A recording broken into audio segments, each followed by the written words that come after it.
Jessica G. McMurtry. This is my video submission 20 of doing a PCV and total proteins. Okay, the equipment that I'm going to be making use of is my examination gloves, which I've got on. Alright, then hematocrit tubes. So microhematocrit tubes. My blood sample, which is in a lithium heparin tube. So there it is, it's a canine blood sample. My crytoseal putty, which is over here. My microhematocrit reader card, which is over here. My refractometer, which is over here, it's clean and calibrated. And then my centrifuge, which is over here. The microhematocrit tubes have got a little fill line on them, so that little red line is the fill line. It's 3/4 of the way. Always make use of two microhematocrit tubes. It's two samples. The reason for this is to compare results of one tube against the other to make sure that they are accurate. And also, should one break, you have got a backup or a spare. So that's pretty much why we use two. Okay, so just filling them. Okay, block off the end and then insert into the crytoseal at a slight angle to fill the tube. Okay, so let's get that in there.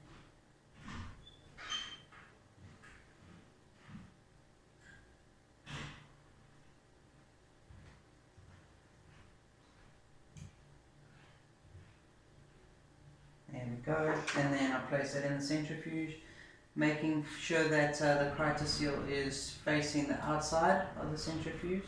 Reason for this is with the pressure of the centrifuge spinning, it then acts as a blocker and stops the blood from spinning out of the tube. Okay, so the second tube I'm quickly going to do. Alright, so that's this one, my blood sample, and there we go, it's filling up nicely.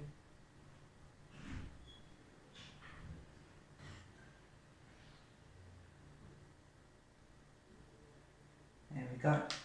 Alright, and then just blocking off again, end of the tube, crytoseal. Okay, and then placing opposite the first tube. Reason for this is just to keep the centrifuge balanced.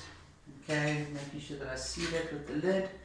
Close the lid, and then our microhematocrit tube allows you to select what you want to spin down. So mine set on microhematocrit, and then I hit start. There we go. Okay guys, so our microhematocrits come out of the centrifuge. Now I'm quickly going to show you how I read my microhematocrit. Okay, so where your putty ends and the red blood cells start, that is where it gets placed on the 0 line. Okay, then where your serum ends, up at the top of the tube, it gets placed on the 100 marker line up at the top. Then where your Buffy code would be, so where the red blood cells end and your serum starts, is where you take your measurement from, and that is your microhematocrit measurement. So having a look here, this patient is a little bit dehydrated.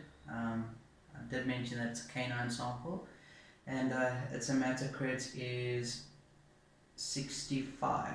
Okay, so that's dehydrated for a dog. Sighthounds can have slightly higher hematocrits, but this is not a sighthound, and like I said, it is an abnormal value and therefore dehydrated. We are quickly going to test the solid protein. Okay, so like I said, my refractometer has been calibrated. How you calibrate it is you use distilled water, and you put a drop on your prism over there, you close it and you have a look. Your shadow boundary line should be 0, so in this refractometer would be at the WT or the 1.000 line. That's where your shadow boundary line should be. If you need to calibrate it, you use the flat-headed screwdriver over there to calibrate it to that value before using your before taking either an SG or a total solid protein reading. Okay, so with your microhematocrit, you snap it off at where the red blood cells end and where the serum starts. So there, and because I really suck at doing this, quite literally, I always use a needle, and I place the tip of the needle in the tip over there, just so that I can blow it out properly. Okay, so we want to open that.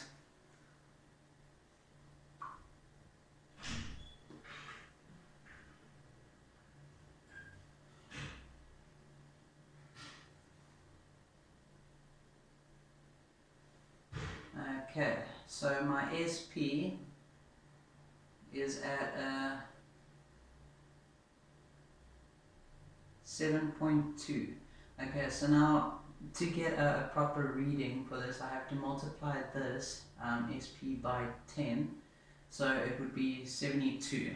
Okay, now for a dog, that's still a normal value, as a dog's total protein value is 58 to 78 GL. So the total proteins in this dog is still normal. Abnormal values that you would be looking for, well, it's either low or higher. This can either mean that your dog is anemic, or is dehydrated, has an infection in the system. Okay, so your values, your PCV values for a dog, normal values 39 to 55. For a cat, it's 24 to 45%. And your total solid proteins for a dog is 58 to 78 GL, and for a cat, it's 62 to 80 GL. With regards to calibrating and cleaning your refractometer, it should be disinfected at least once weekly, but in between and after use, it should be wiped clean. So that's exactly what we're going to do now. Firstly, all of my shafts, so because my microhematocrit tubes are made of glass, they can cut. So I dispose of them in the shafts waste container, which is over here, so they go in the top over there, as well as the needle that I use to blow out my serum. Okay, and then gloves go in the general refuge bin, which is down there, but I first need to wipe off my refractometer for the next use, for the next patient. So that's what I'm going to do now, so just wipe it clean. There we go. Alright, so that's ready for the next use.